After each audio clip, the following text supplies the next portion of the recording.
Boker Tov, Shalom à tous les Israélites. Comme vous le savez, moi je ne fais pas de différence, je ne fais pas de démarcation entre les deux royaumes, le royaume du Sud et le royaume du Nord. Car c'est cela qui doit être notre recherche, l'unification des deux entités pour atteindre la juste appréciation du monde, car nous sommes dans un monde de juste appréhension.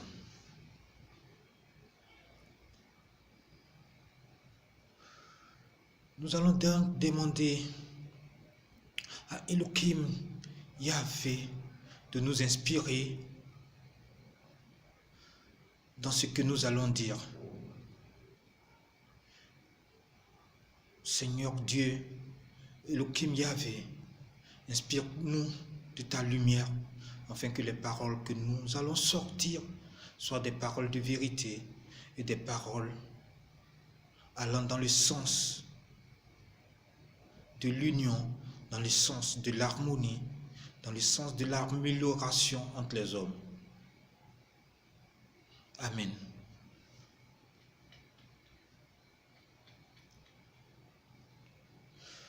Le terme d'aujourd'hui est un thème qui touche la société. Il est important de savoir que la politique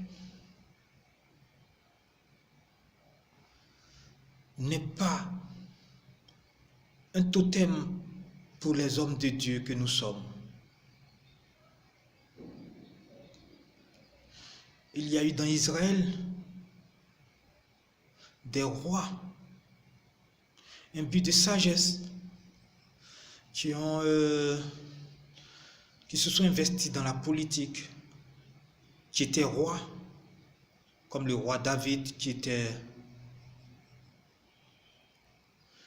versé dans le monde de la Torah, en même temps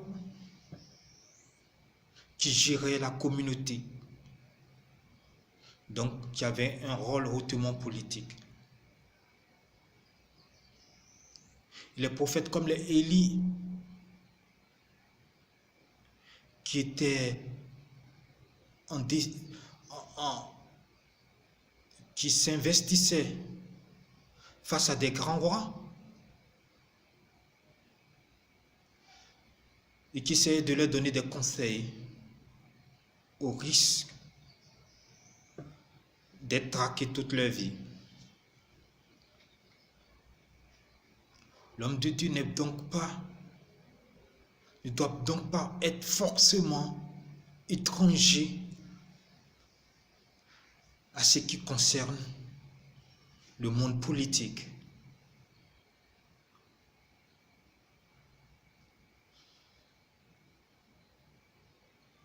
Notre thème sera aujourd'hui la Constitution. Quelle constitution il faut à un pays concernant les élections? Quel principe électoral venant de Dieu l'homme doit établir pour la gestion de ce qui est communautaire, pour la gestion d'un pays?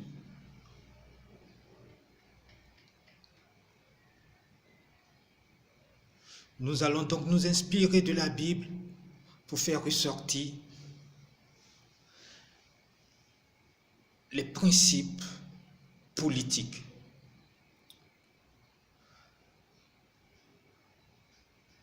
Ce thème m'est venu parce que j'ai fait un songe où le métier m'a transmis des principes pour que, au niveau de la Côte d'Ivoire, il y ait un équilibre, il y ait un calme, pour ce qui est de la Constitution, pour ce qui est de la commission indépendante électorale.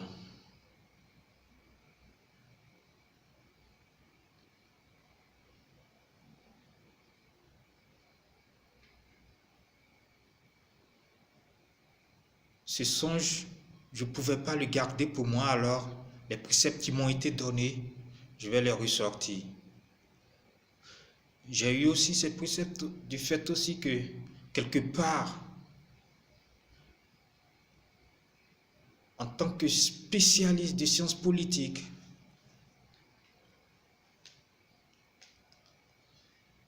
ayant étudié à l'Institut européen Paris, étant un but de marketing, étudié là-bas aussi, je peux donc, en tant que spécialiste, brosser clairement ce songe qui m'a été donné. Je parlerai aussi en tant que Rabbi des Ioun, Rabbi des Israélites de l'univers.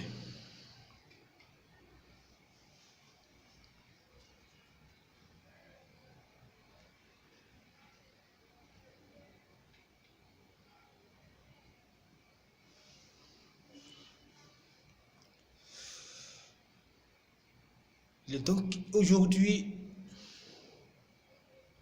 un cours de sciences politiques, un cours concernant ce que c'est que la démocratie, le républicanisme pour être plus clair.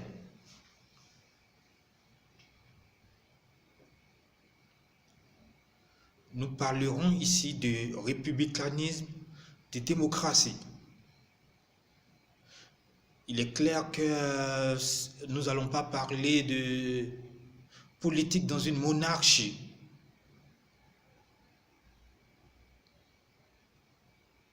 Ou dans un régime dictatorial. Tout ça n'est pas notre but. Notre but, c'est d'être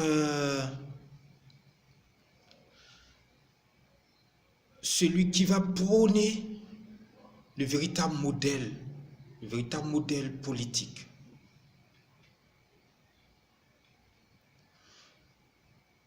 Et comme nous savons que le véritable modèle politique tient plus du droit de la justice, parce que cela est dans la Bible. L'Éternel Dieu lui-même, il a dit,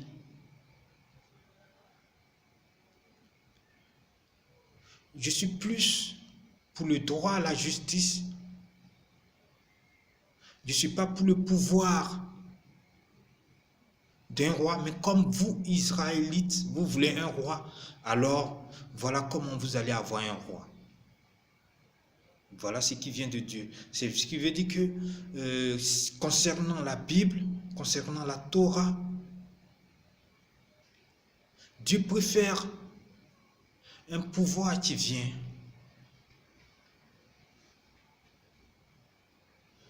de la justice. Il préfère le pouvoir des juges que le pouvoir du monarque. Il préfère le pouvoir de ce tyran de par le droit que le pouvoir venant d'un roi totalitaire, de quelqu'un qui a la totalité du pouvoir, d'un monarque. Ça, c'est l'appréciation de l'Éternel. Mais dans ce qui nous apparaît de la Bible, vu qu'Israël a eu des rois et que les autres peuples des nations ont eu des rois, le principe politique est comme une adaptation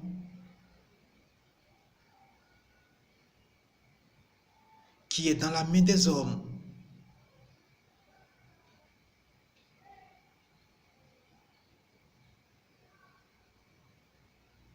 Dieu influe selon la Bible, la Torah, selon le droit.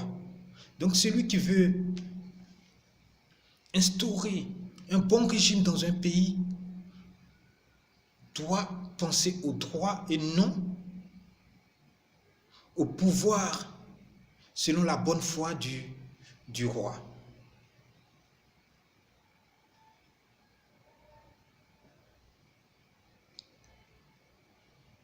Nous mettrons donc le droit au centre, la justice au centre. Et nous voyons que ça tient parce que, à la base, dans la grande philosophie juive, la justice est le centre du pouvoir.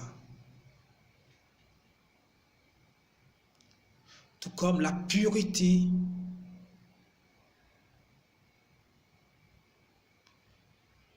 est l'essence de l'amour, de l'affection. Celui qui veut avoir le pouvoir doit avoir la plénitude de la justice, car le véritable pouvoir ne peut se faire sans la justice. C'est absolu, c'est un principe de l'absolu. Vous pouvez avoir d'énormes pouvoirs, un monde fou derrière vous, une armée folle derrière vous. Mais si vous n'avez pas le socle de la justice, votre propre pouvoir retourne contre vous-même. Ce qui faisait l'équilibre de votre pouvoir retourne contre vous-même.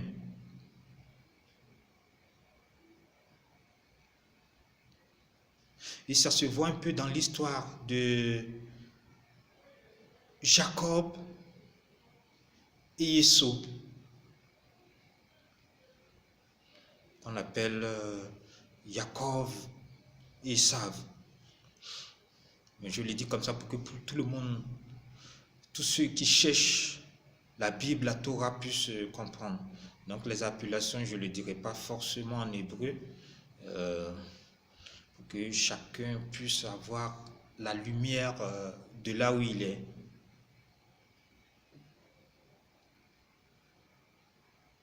Jacob et Esau sont deux frères, des jumeaux.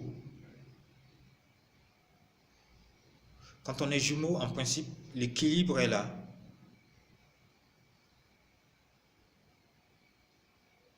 L'équilibre est là entre les deux frères. Mais comment le problème du pouvoir va se faire? Il y a la justice entre eux deux. Tout va bien. Et le problème intervient après.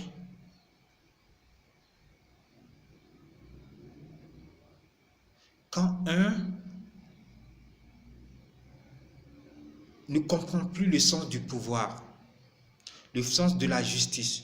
Je vous ai dit que le sens du pouvoir, c'est la justice.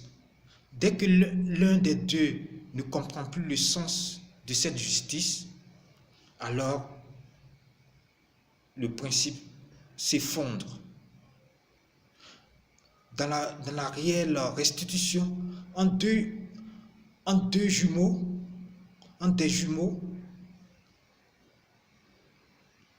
il ne peut pas avoir un problème de justice puisqu'ils sont à égalité. Mais c'est les hommes, dans leur appréhension du premier jumeau sorti ou du deuxième jumeau sorti, lors de la naissance, disons, voilà le plus grand, voilà le plus âgé. Ça, c'est une restitution des hommes, c'est une appréhension des hommes. Mais à la base, quand on vous fait naître jumeaux, c'est pour qu'il y ait une égalité dans les principes. Du moment où on commence à dire, voilà le premier, voilà le deuxième, le jeu peut se jouer. Les jumeaux peuvent accepter comme ils peuvent ne pas accepter. Mais le jeu politique commence à partir du moment où l'un des jumeaux se verra plus âgé, ou alors où l'un des jumeaux se verra plus jeune. Ça marche dans les deux sens. Alors le Seigneur, Dieu, béni soit son nom, le Saint des Saints dit, le plus petit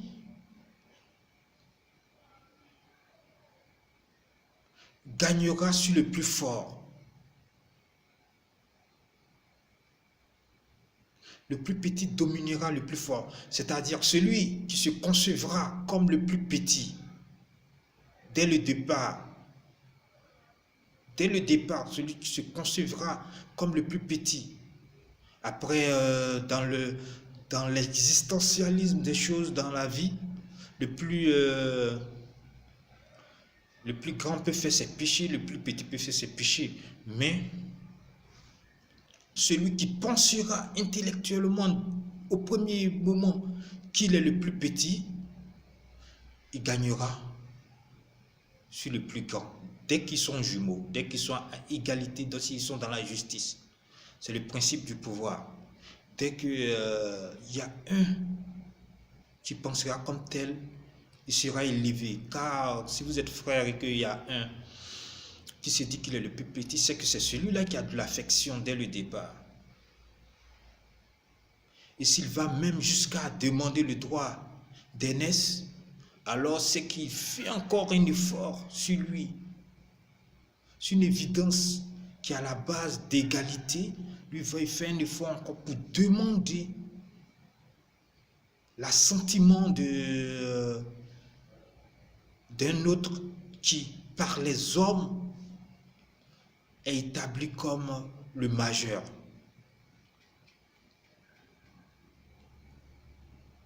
Le principe du pouvoir alors est d'un bascule alors.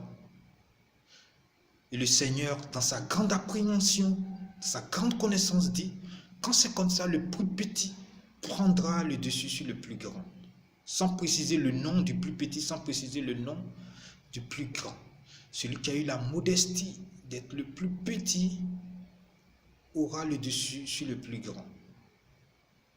Vu qu'ils sont dans l'équilibre au départ, ce qui n'est pas dit, mais c'est une évidence que les jumeaux sont dans l'équilibre au départ de justice.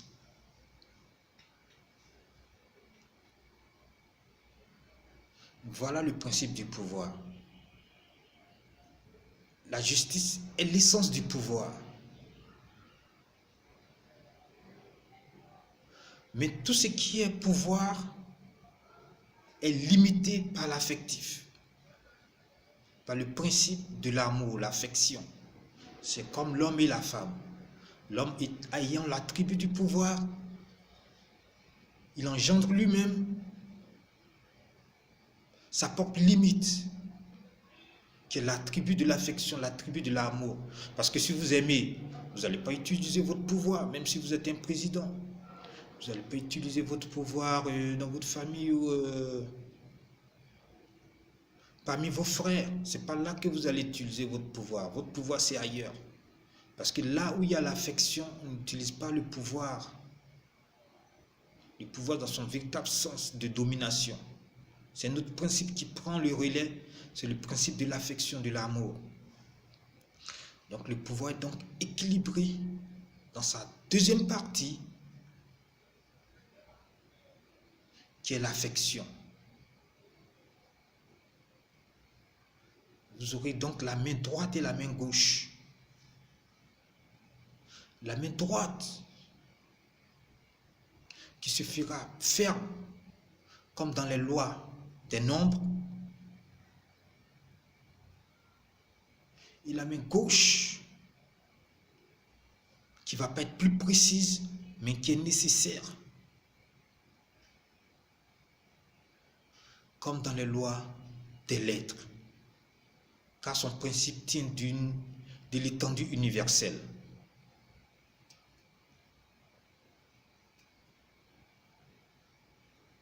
Pour revenir à la véritable science politique, le républicanisme serait le bon modèle, parce que le républicanisme met le droit au centre. Tout comme Israël a fait surgir l'égalité des hommes devant la loi. Dans le royaume d'Israël, tout le monde doit répondre devant le droit, devant la Torah, devant la Bible, devant la loi donnée par l'Éternel lui-même. Pendant que Babylone exerçait plus le pouvoir par ce que le roi décide et non ce qui tient du droit. Car le droit, la justice est un principe du pouvoir et le grand pouvoir appartient à Dieu. Babylone ne fonctionnait pas par Dieu, par le droit. Le roi ne répondait pas devant le droit. Le roi était comme au-dessus du droit et tous les hommes n'étaient pas égaux.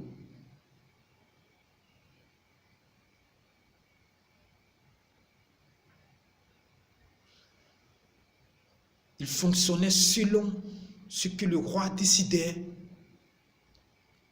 selon ce que le roi mettait lui-même en droit, par ce qui venait de la source même du droit, par ce qui venait de Dieu. Le républicanisme, que certains appellent la démocratie,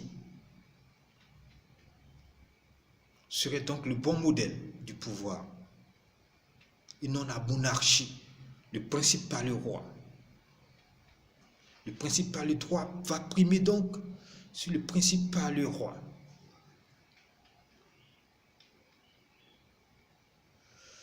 À partir de là,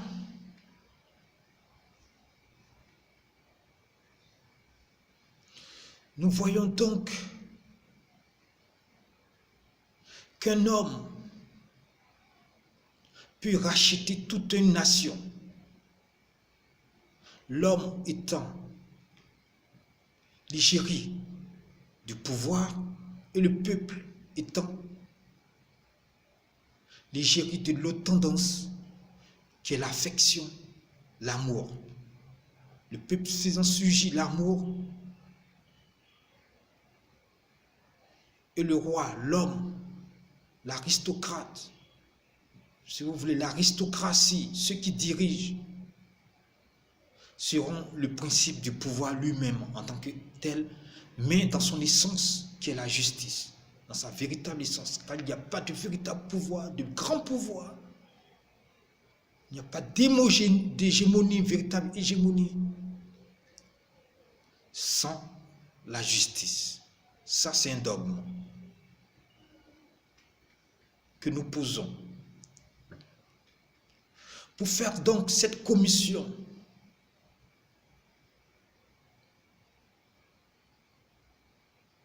selon ce que le métier m'a transmis, nous allons partir avec des nombres clés. Nous allons partir avec le nombre 12, comme les 12 tribus d'Israël. Le nombre 12 est un nombre qui représente l'étendue des nations, l'étendue politique, c'est-à-dire ce qui tient du citoyen, ce qui tient du politique. Israël, c'est 12 tribus, c'est-à-dire 12 émanations politiques. Nous partirons donc de ces 12 émanations politiques. 12 émanations liées à la terre, pas à l'universel. Ça peut être étendu, mais l'univers c'est Dieu. Et Dieu c'est le nombre, c'est le chiffre 7. Ce qui est lié à la terre, à la production des hommes, à la terre, c'est le 12. Au niveau politique, ça se confirme surtout. C'est l'émanation des 12 tribus. Mais, pour une réparation, vu que nous sommes dans un monde de réparation actuelle, la grande perfection du prince n'est pas. Pour une réparation, nous allons ajouter les deux fils, les deux fils de Joseph, de telle sorte que ça soit 14, comme pour Israël. Jacob, pour la réparation, a rajouté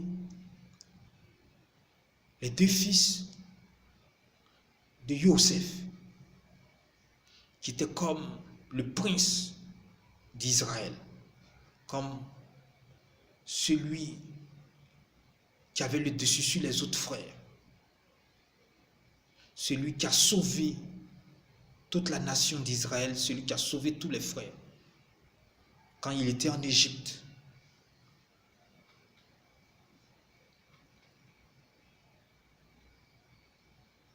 Ça fait 14 personnes que nous allons diviser comme suite dans la commission. Cette commission qui va s'occuper des élections.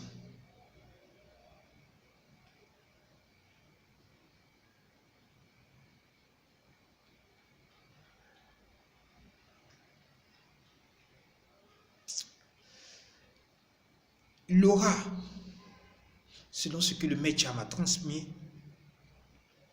deux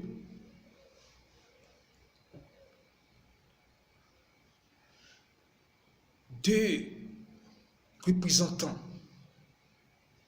des chrétiens, c'est-à-dire la religion des nations par excellence, des chrétiens. Un représentant de tout ce qui est principe chrétien très catholique et un représentant de tout ce qui est principe idéologie du christianisme, mais du côté protestant. Deux représentants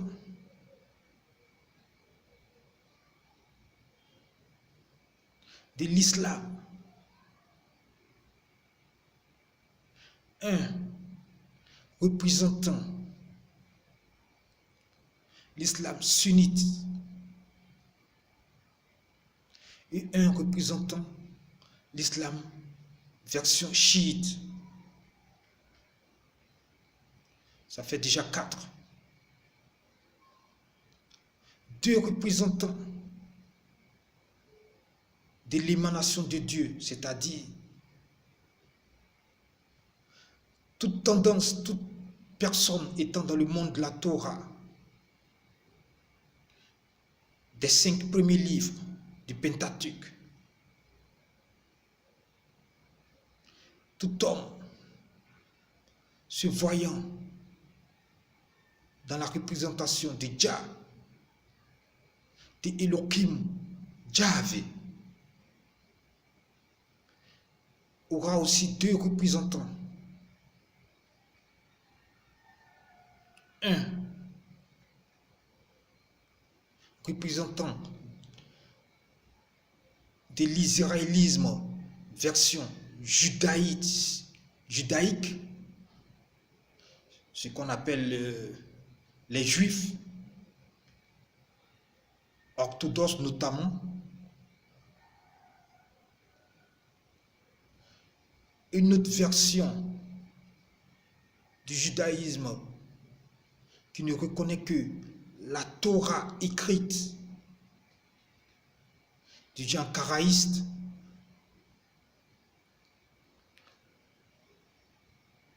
du genre Samarie,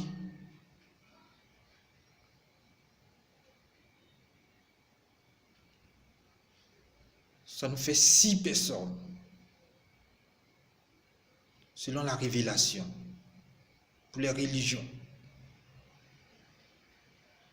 Et dans tout pays, je n'ai pas dit seulement pour la Côte d'Ivoire, parce que c'est un modèle politique, de sciences politiques pour tous les pays, pour l'organisation des élections de tout pays.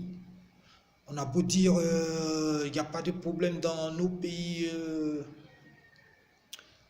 dits évolués, industrialisés de l'Occident, mais il y a souvent des problèmes qui se posent dans les élections. Déjà, les signes du futur sont clairs. Nous voyons déjà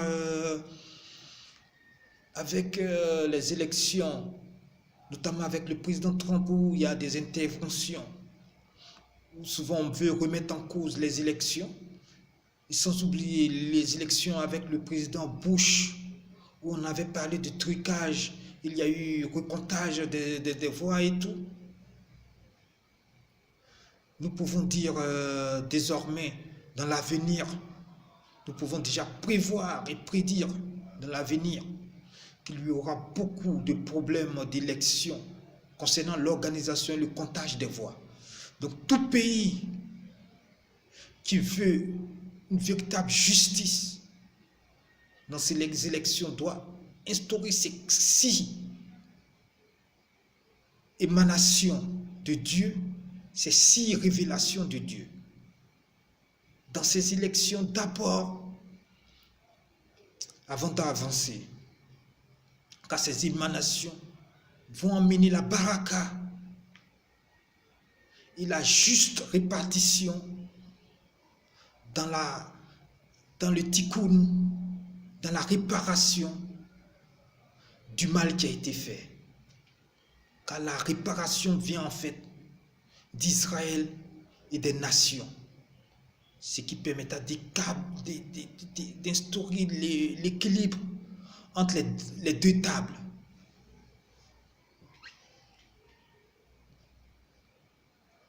Et d'envoyer l'harmonie entre les dualités. C'est ces 6 émanations venant des grandes révélations.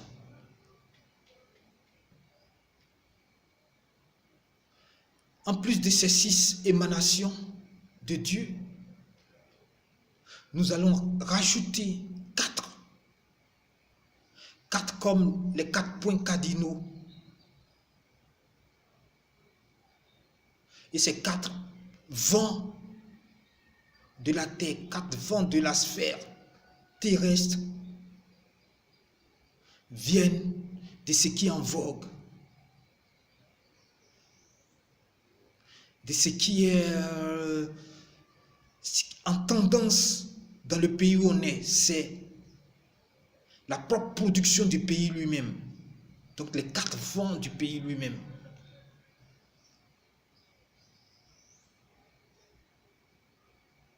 C'est les 4 partis en vogue dans le pays, notamment les 4 partis qui ont gagné, les 4 partis qui ont eu les scores les plus élevés dans les élections passées.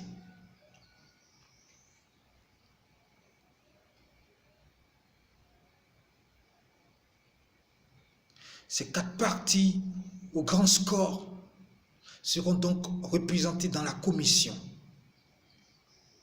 Selon la révélation, nous sommes à 10 comme production humaine. Il nous reste 2.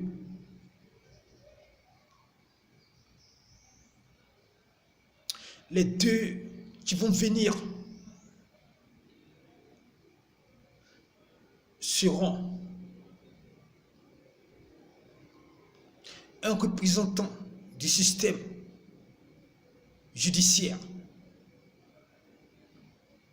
du pouvoir judiciaire,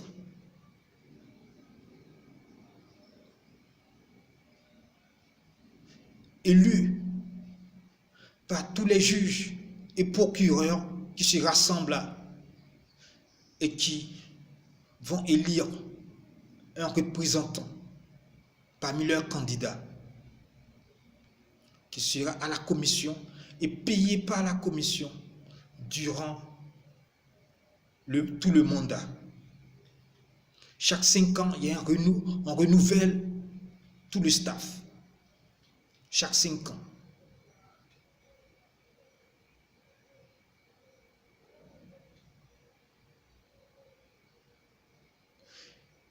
Un autre représentant du peuple qui sera pris dans la branche, dans la chambre populaire, c'est-à-dire l'Assemblée nationale, pas la chambre des aristocrates. Parce que le Sénat, c'est en réalité la chambre des représentants, mais de l'aristocratie. La chambre populaire, c'est l'Assemblée nationale. Les députés qui sont les représentants du peuple. Donc la véritable représentation du peuple, c'est l'Assemblée nationale et non le Sénat. Nous aurons donc un représentant du peuple, du plèbe, comme on l'aurait dit dans l'ancien temps. Et ce représentant, c'est les députés qui le votent. Ils prennent un de leurs groupes et ils le votent. Il sera dans la commission, payé par la commission indépendante. Ça nous fait 12 personnes.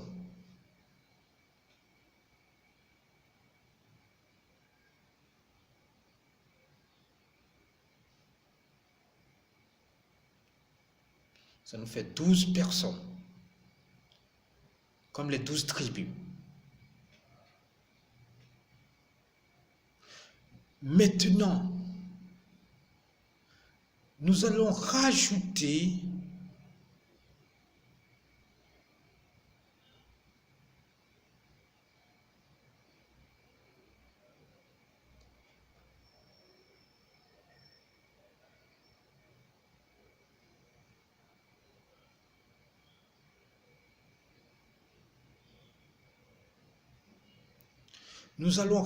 les 2 présidents.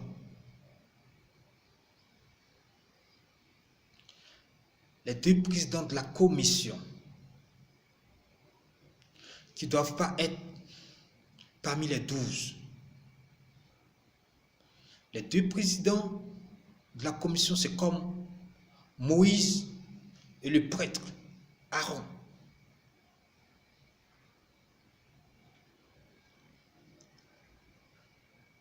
Mais tout se passe comme si le groupe des prêtres avait le même pouvoir que Moïse lui-même. Tout s'est toujours passé comme ça, parce que les prêtres ont été toujours puissants dans Israël. Les 2 présidents auront le pouvoir, comme les jumeaux, de telle sorte que celui qui dira qu'il est le plus petit ou le plus grand entre les jumeaux, celui-là alors aura péché.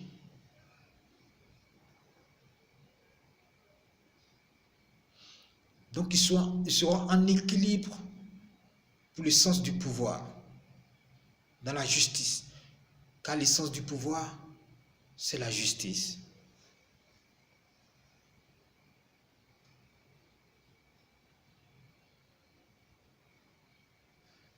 Un président pour le fonctionnement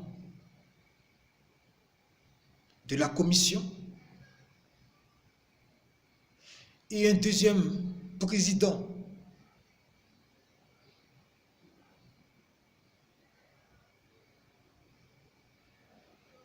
pour le contrôle des élections. Chaque président ayant son département, un grand département, et chaque président faisant son propre recrutement.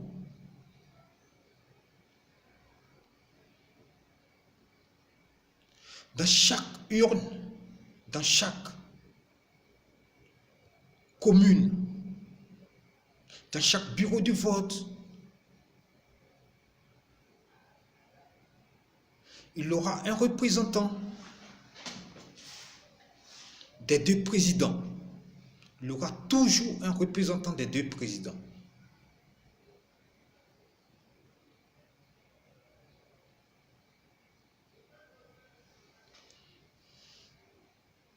Un pour le fonctionnement et un pour le contrôle. Sans la signature des 2 présidents, la commission n'a pas de valeur.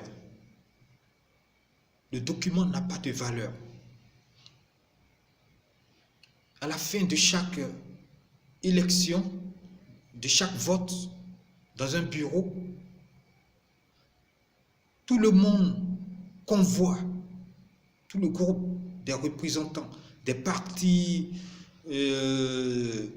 dans les élections de chaque parti, les représentants de chaque parti, tout le monde se lève et tout le monde va là où on apposera les dernières signatures.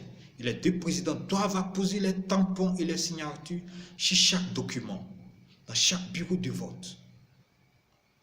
Sans ça, le document n'est pas valable.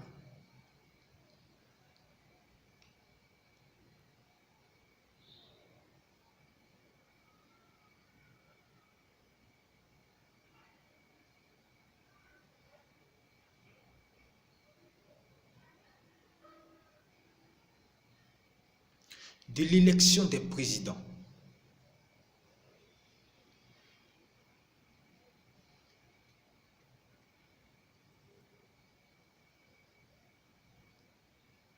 Les présidents des commissions doivent être objectifs. Ils doivent être indépendants.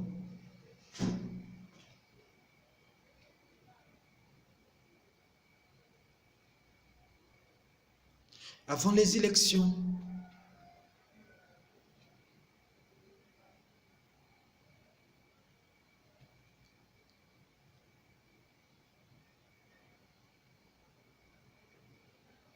ils doivent subir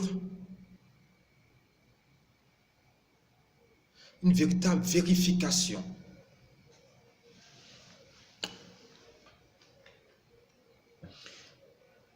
Les deux présidents doivent être irréprochables.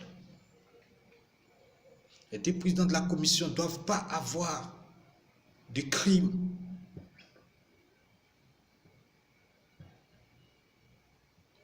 Il ne doit pas être du pouvoir.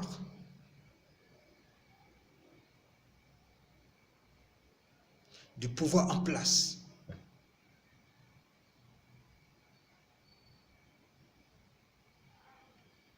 Ils doivent être objectifs. Plusieurs personnes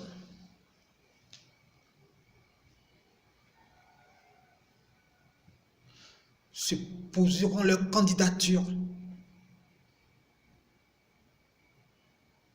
et on fera une élection. Une élection.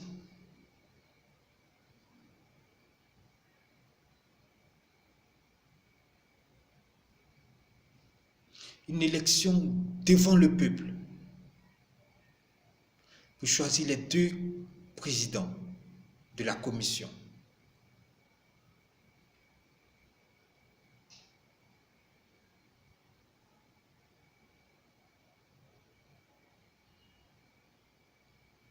Tout candidat pourra donc se présenter pour être devant le peuple, pour être l'un des deux présidents.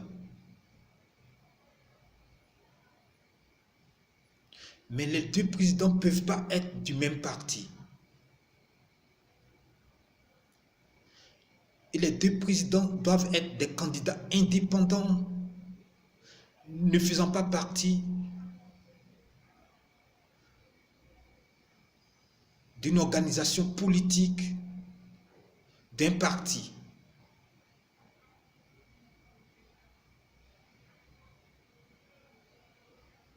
Il peut être d'un groupe social, mais pas d'un parti.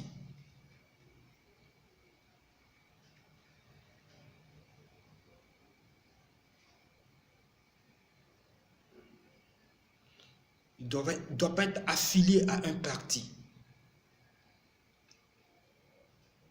Ils seront donc devant le peuple et ils seront choisis. Voilà pour ce qui est de la présidence de la commission.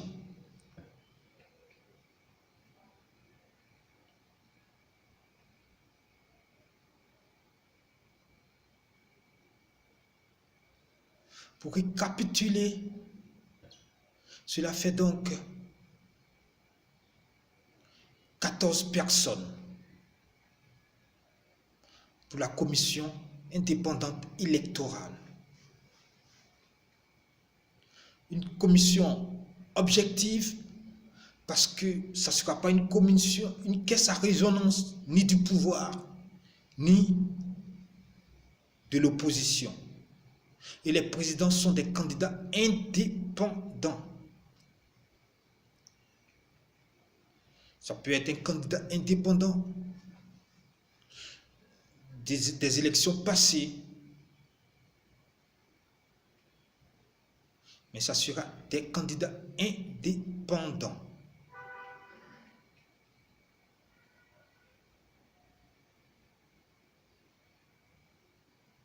Tout homme faisant partie d'un parti ne peut pas être le président de la commission. Pour être objectif et pour avoir des résultats sans partialité, sans falsification.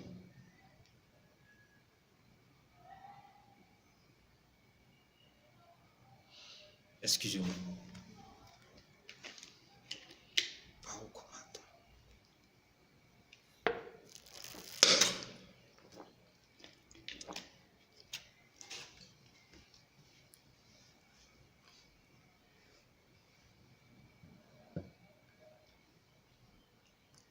Pour en finir,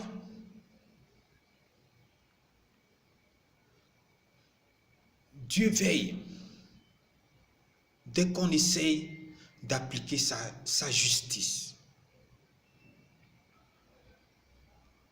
Et un bon prince peut sauver une nation. Un bon président peut sauver une nation. On peut prendre l'exemple par exemple de Josias. Josias qui a sauvé, à qui Dieu a dit, toi Josias, vu que tu as déchiré tes vêtements et que tu as pleuré pour le péché qui a été commis, toi Josias, tu seras épargné du malheur qui va tomber.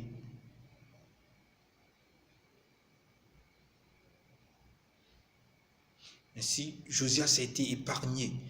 Mais il est important de rester dans la voie du Seigneur pour ne pas être rattrapé, comme Josias lui-même il a été rattrapé après. Il est important d'utiliser son livre, ses 5 premiers livres, et les lois, ses commandements qui sont dans ces 5 premiers livres. Qu'il n'y ait pas de discrimination, qu'il n'y ait pas d'ethnocentrisme, qu'il n'y ait pas de racisme, mais que le livre, le droit, la Bible, soit notre juge, soit ce qui va décider entre nous, quel que soit le pays. Il ne faut pas se dire de premier abord, non, moi, c'est moi le peuple élu. Non, c'est moi qui est le sceptre. C'est moi qui détient le pouvoir. Mais il faut se dire, est-ce que je suis les commandements du Seigneur? Est-ce que j'ai lu la Bible comme il se doit? Voilà ce qui importe.